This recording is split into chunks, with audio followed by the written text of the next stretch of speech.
Good morning and welcome to another episode of Pep's Corner. Today we will continue reading our book, The Westing Game.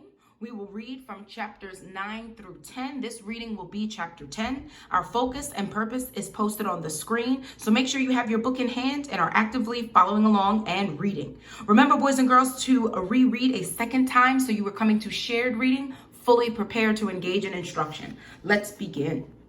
Chapter 10, The Long Party.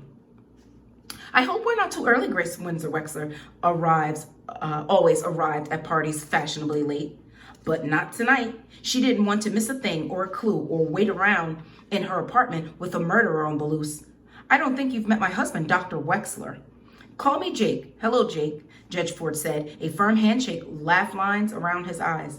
He needed a sense of humor with that social climbing wife. What a lovely living room. Yep, what a lovely living room. So practically furnished, Grace commented. Our apartments are identical in layout, but mine looks so different. You must come see what I've done with it. I'm a decorator, you know. 3 bedrooms do seem rather spacious for a single woman. What does she mean, 3 bedrooms? This is a 1-bedroom apartment. Would you care for an appetizer, Mrs. Wexler? I'm curious to know exactly how you are related to the Westing family. The judge had hoped to take the heiress by surprise, but Grace gained time by coughing. Goodness, that ginger is spicy. It's the Szechuan cooking style, you know. How am I related? Let me see. Uncle Sam was my father's oldest brother, or was he the youngest brother of my father's father? Excuse me, I have to greet my other guests. The judge left the prattling pretender. Father's brother or father's brother? If the relationship was on the paternal side, her maiden name would be Westing. The party went on and on. No one dared be the first to leave. Safety in numbers, especially with the judge there. So the guests ate and drank and jabbered, and they watched the other guests eat and drink and jabber. No one laughed. I guess murder isn't very funny, Jake Wexler said. Neither is money, Mr. Hu replied glumly, deciding that his wife had found the perfect partner. The podiatrist moved on to 2 women standing in the silence at the front window. Cheer up, Angie Pye. You'll see your Denton soon. His daughter twisted out of his embrace. Are you all right, Angela? I'm fine. She was not fine. Why did they ask about Denton all the time? As though she was nobody without him. Oh, it wasn't just that. It wasn't even the humiliation of her mother chiding her about the twin costume in front of everybody and sending her back to their apartment to change clothes. It was more than that. It was everything. Jake turned to Madam Hu. Hi there, partner. She doesn't speak English, Dad, Angela said flatly. And she never will, Angela. If no one talks to her, snow, said Madam Hu. Jake followed her pointing finger. That's right, snow. Lots and lots of snow. Snow, trees, road, Lake Michigan.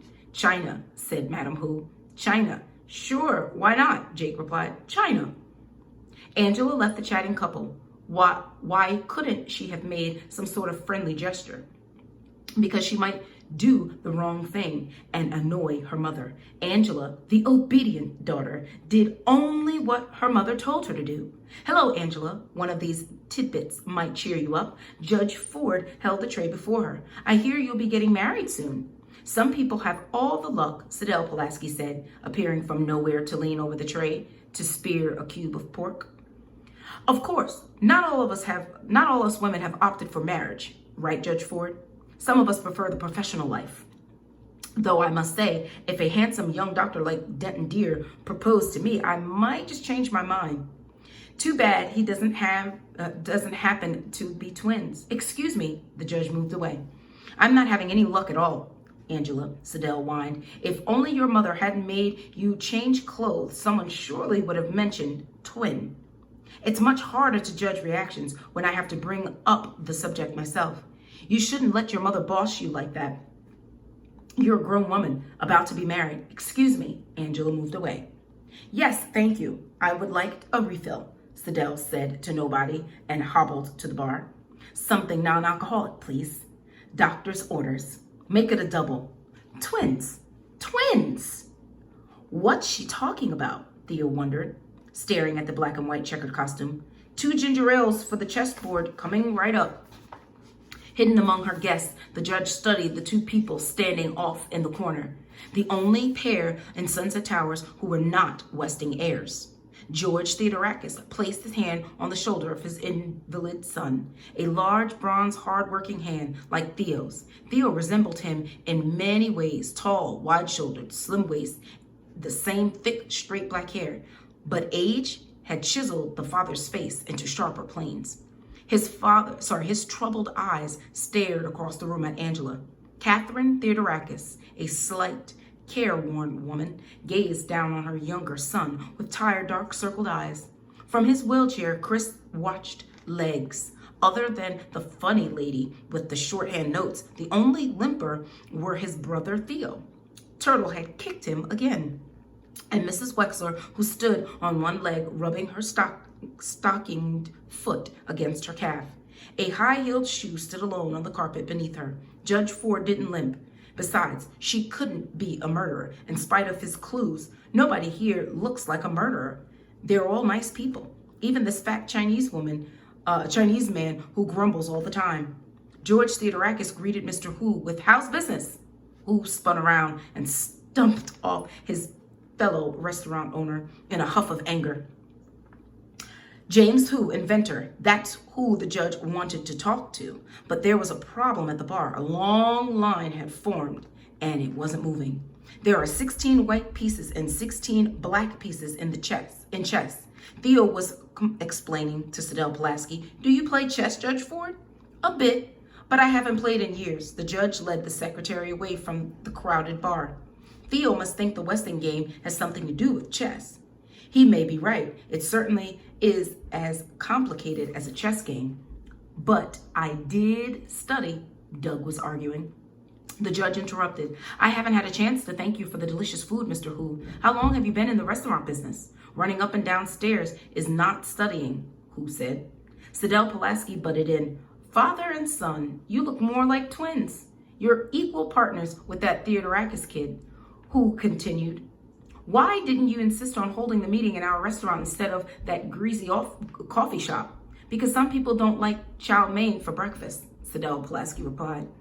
"There you are, dear," Grace patted a stray wisp of Angela's hair into place. "We must do something about your coffee.